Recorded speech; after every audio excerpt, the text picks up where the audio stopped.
What do Oh, you do? I do everything. So you've got a production?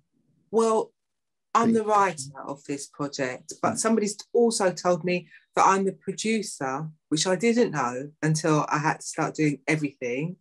And I think I'm also the co-songwriter as well. I get credit for that, which is great. I'm playing Ginger Bennett's mother, or Bernadette's mother, Aretha, in the play. Yeah. Oh, just why Bernadette? Why Ginger Bennett? It's that whole thing about just trying to run away from your roots, really. And just talking to my friends, I always found it quite amusing that their parents always seem to have six names. Okay. So, you know what I mean? So your name is Claudette, but so-and-so calls you Bumkey and someone calls you Susan. And it just used to get really confusing. And I just thought, well, my character, Bernadette, is constantly trying to run away from her roots and prove that she's more than she is. So as soon as she could ditch Bernadette, that was the first thing she did. And she became Ginger Bennett, performer. But of course, her mother's never gonna allow that. So she's always gonna be Bernadette to Aretha. So I guess that leads into the first question. What is Songs from My Soul about? I just see it as an age-old relationship between mother and daughter. It's been rehashed like 1,000 times over. And it's being rehashed in my house as well, because of course now I've got a daughter and you're seeing how they're kind of looking at you. It's that shift in generations where we want to do better for our children, but in the process of doing better, some of these sacrifices are seen by our children as harms, rightly or wrongly, and it's just an age-old cycle.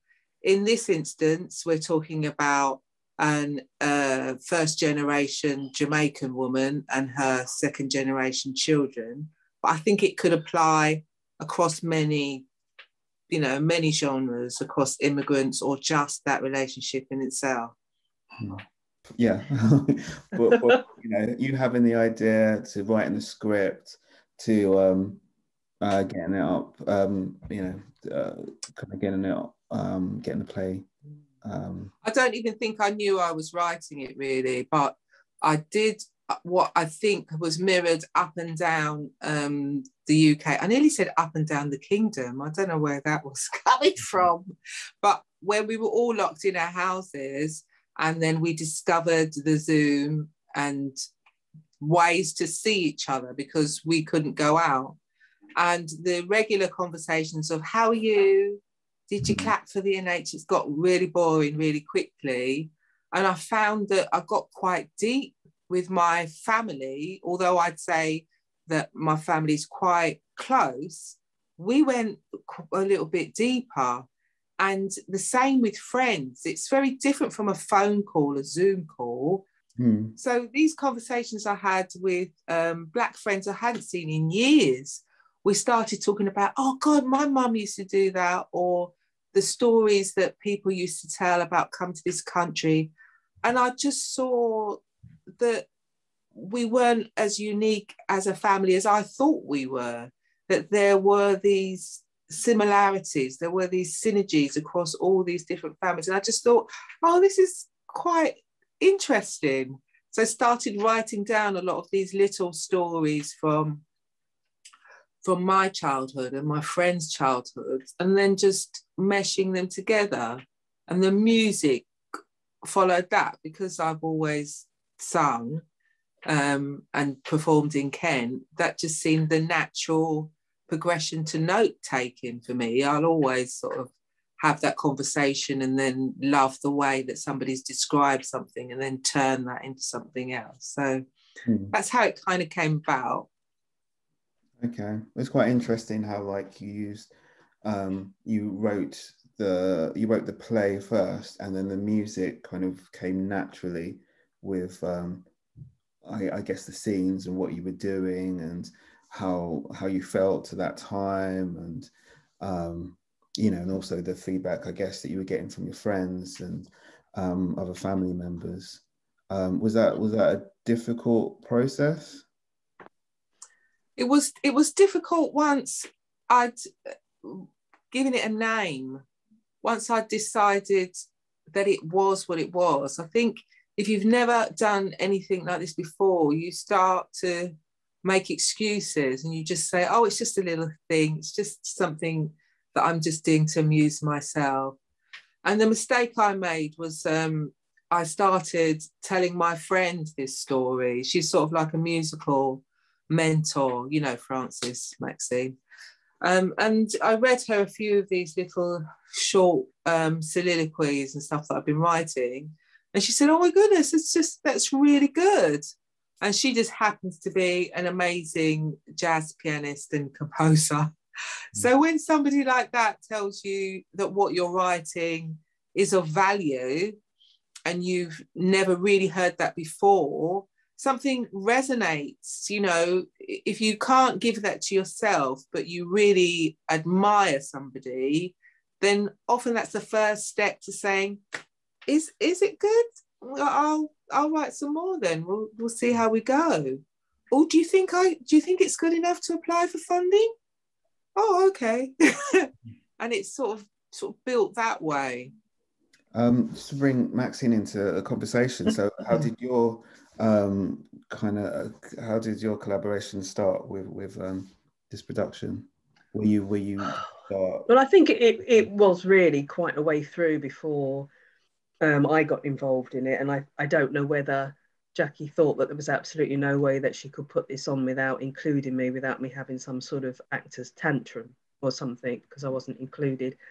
You know, and I think that was my way in, really. I've done obviously quite a bit of amateur theatre, so I don't know whether Jackie felt it was easier for me to be part of it because it was someone that she knew.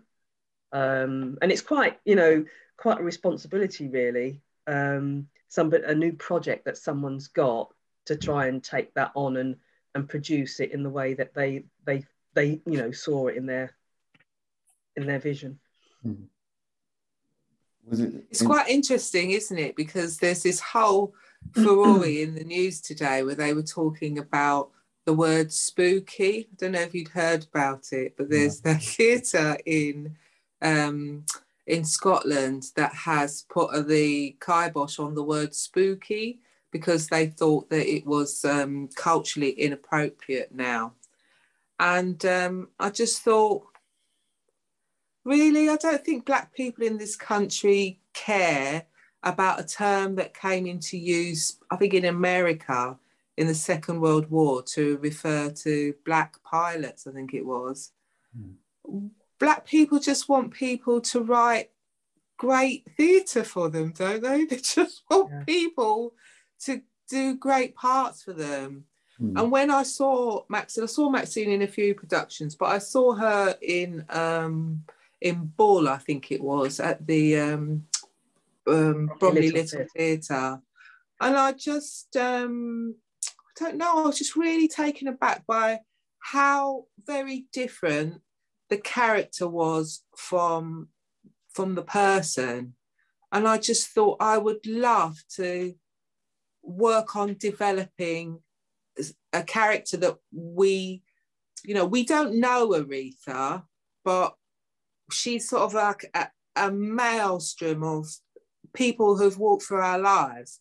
And she just came into my mind immediately when I was writing Aretha. I was hearing Maxine's voice and all the jokes that come with a strong parent. And it just reminded me of the character that she played in Bull as well. It was quite bizarre. So I knew that if I could persuade Maxine to do it, she was the person to do it. Okay. She never told me that, in fact. So tell us a little bit more about Bernadette and Aretha, and, you know, obviously without spoiling anything for people who are hopefully gonna go and see it. Can you I just think give it'd be interesting if Maxine tells you about Bernadette and then I tell you about Aretha. Yeah.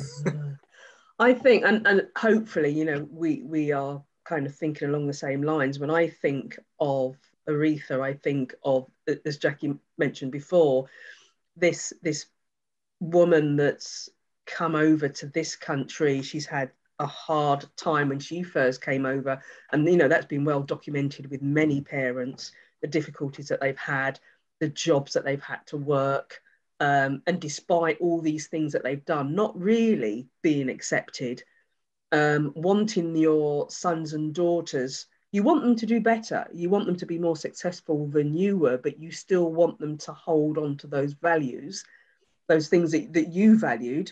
And when you see them kind of drifting away and move into things which you don't think are actually that important, you want to bring them back down to earth. You want to bring them back down to reality. And there are some things that she finds it hard to hear. There are some things that she needs her daughter to understand, but she finds it difficult to actually say some of those things to her, and finds it difficult to hear some of those things. How's that? I think you did really well. Oh, thank you. You're welcome. Yeah, and sorry, just one last thing to add. I think as well, because we've talked about this, is that she could have done other things with her life, and I think she held herself back, felt held back. She had other responsibilities, and she had to look to those responsibilities first, and then that time kind of passed by.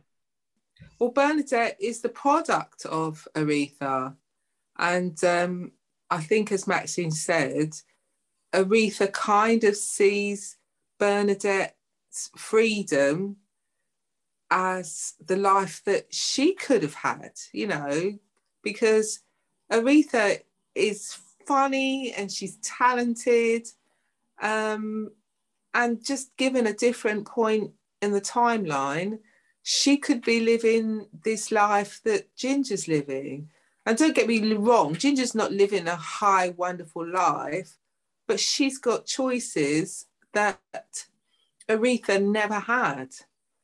But because of the way that Ginger's been brought up, perhaps, and because of being a minority, being brought up as a minority in a country that was 90% white, Bernadette's got her own demons too.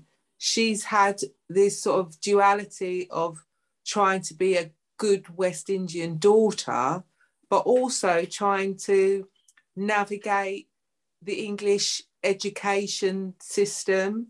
She speaks the same language, but it's a different language culturally. So she's had her own sort of demons. She's turned, and it's kind of turned her into a bit of a pleaser. She just wants everybody to love her. And it was quite a really interesting theme that a few of my friends had talked about being one person at home, being another person at work, being a different person at school, and having to learn all of these languages.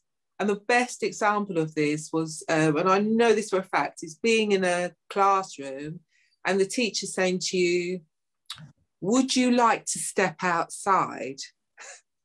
And as a young Black girl, that meant, would I like to step outside? But for an English person, when they say that, they mean, get out. But in my house, it actually meant, would you like to step outside? So the fact that we spoke English kind of got mixed up sometimes. I don't know if people talk about that enough, really, because obviously I sound really common. I'm from London. This is how I talk, and this is how I probably spoke when I was younger. So I really am speaking English. I'm speaking local English, and yet my understanding of your instruction can very easily be taken as rude or petulant because of my upbringing. No, miss, I don't want to go outside.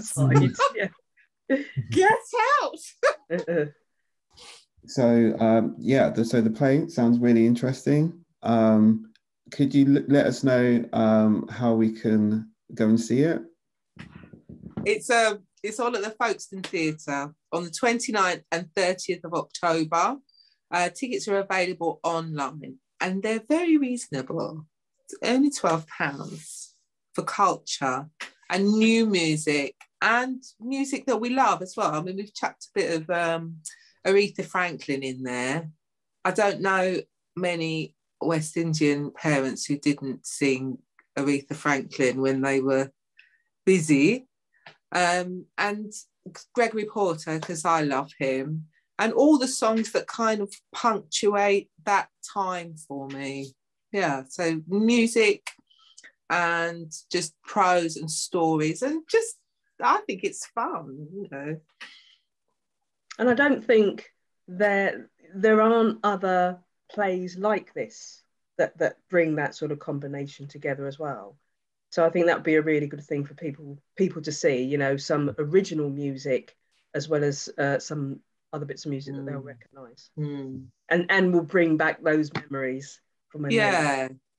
And when we finished at Folkestone, we just hope to keep gathering these stories and build it into sort of a different show for the Canterbury Festival next October. So next Black History Month, the kernel that is this show will have morphed into bringing other people's stories into Songs from My Soul as well. So it will emerge as a very different production. Okay, that's great. That's a little bit into what's gonna happen after this production, but it's good to know that it will keep on going into next Black History Month. So thanks, Ginger Bennett and Maxine Edwards. Thanks for joining me today, and good luck with the production. I'm looking forward to seeing it.